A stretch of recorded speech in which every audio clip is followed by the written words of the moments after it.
That's when I thought all the pro bodybuilders were natural too. I read Arnold's Encyclopedia of Bodybuilding, and I was following everything to a T, and I was overtrained and not growing. Yeah. Like, what's going on here? I knew pretty early on because I had classmates when I was like 15 and I was a young student, right? So all these guys were like 16, 17 years old. And there were 16-year-old kids sneaking in their dad's Dianabol jar and just taking Dianabol, like just taking a handful and bench pressing 100 kilos and stuff. So that's how I got introduced to steroids from my classmates, for f***'s sake.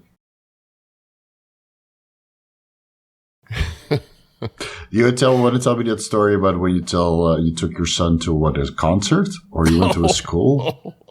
This made me laugh so hard. Let's close off with that. My son is 13, so he had his 7th grade band concert. And all the kids were kind of gathering around and looking and pointing at me and talking to my son. And I was just like, what the hell's going on over here? And I come over, and the one kid's like, hey, aren't you that steroid guy from YouTube? Isn't your dad the steroid guy from YouTube? 13-year-olds, yeah.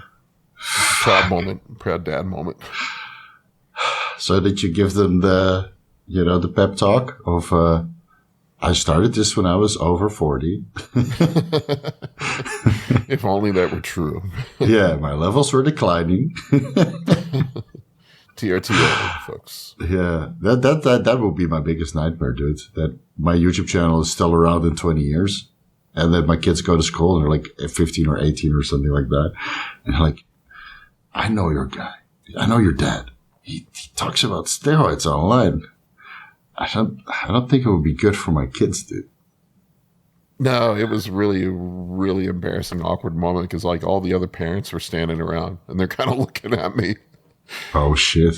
Yeah, I mean, everybody's gathered around, and my son's embarrassed. Did you take him for ice cream at least afterwards to kind of make him feel better? Took him out to eat. Yeah.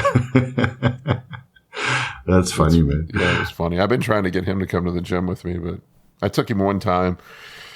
He got so sore, he didn't want to.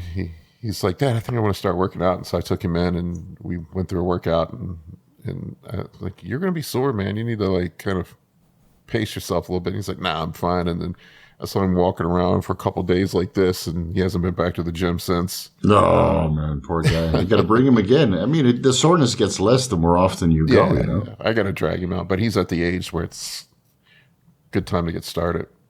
Yeah, I think I started when I was like just turned 15. That was the youngest you could sign up. Yeah, I think 16. I was driving. Yeah, so 16. When I started, I didn't know what the hell I was doing. No, me neither. But we had like some class with some hot chick that was giving us instructions for how to use the machines. And then she would always spot us for bench press. So you look up, you see giant boobs. So we would always do bench press every time. So give us a spot. Show us how it's done. That's the closest you would get to a hot chick when you're 15 years old. I think she was 18 or something, that instructor. So much fun. Staring at boobs while doing bench press. That's how I got started. That's testosterone boosting for sure.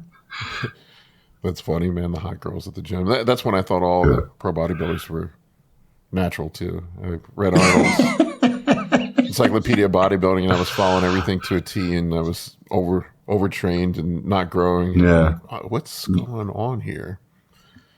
And I knew pretty early on because I had classmates when I was like 15 and I was a young student, right? So all these guys were like 16, 17 years old. And there were 16-year-old kids sneaking in their dad's Dianabol jar and just taking Dianabol, like just taking a handful and bench pressing 100 kilos and stuff. So that's how I got introduced to steroids from my classmates, for fuck's sake. So I knew who was saucing. Because all these guys, and at one point the Dianabol ran out and they fucking shrank to nothing and they were depressed and, couldn't perform at school sports anymore. It's pretty funny to see. I remember there was one like real bodybuilder at my gym. His name was Carl. And I think I was like 18 or 19. And I like kept asking him about stuff. Like I was aware of steroids. I was like, I'll never do that. And then one day he just looked at me. He's like, all right, kid. He's like, he gave me a bag. I'm pretty sure it was D-ball. It might have been Anadrol. I think it was D-ball. And he's like, take one of these a day for a month. and I took them. And I remember I couldn't bust past. I could not bench 225. That was like my goal, was to get up to 225. And it was like 2 weeks. I went from benching like 185 up to repping out 225. Yeah. And that's when I... Puffy, covered in acne. Oh, yeah. Gyno grew. That's when I got bit by the vampire, and I've been a vampire ever since, off and on. Yeah, there you go. Dianabol. Dianabol's the gateway drug, man. So when people see me shit all over D-ball, I've done plenty of D-ball in the past. Yeah, I can imagine. Yeah, I haven't touched that in ages. Yeah, everybody gets to a certain point where they just give it up. Yeah, it seems like it's not worth the bloat. Even with Dianadol, it's less, and the bloat is in your muscle, not in your skin or in your face. Yeah, I'd much rather take Anadrol than D-ball. Yeah, I like Superdrol more, but it's like 2 weeks, and then you feel toxic. Yeah, the liver enzymes get nasty on Superdrol. All the case reports on Superdrol is all about liver failure. I did a literature review on it, and it's all liver failure. I did it 14 case reports.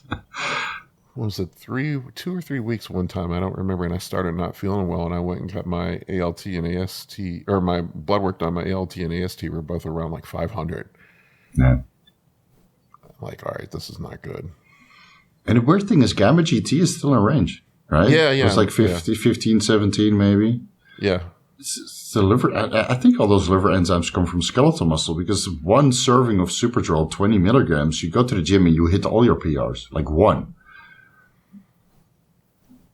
It's crazy. insanely powerful. So maybe it's falsely elevated. I don't know.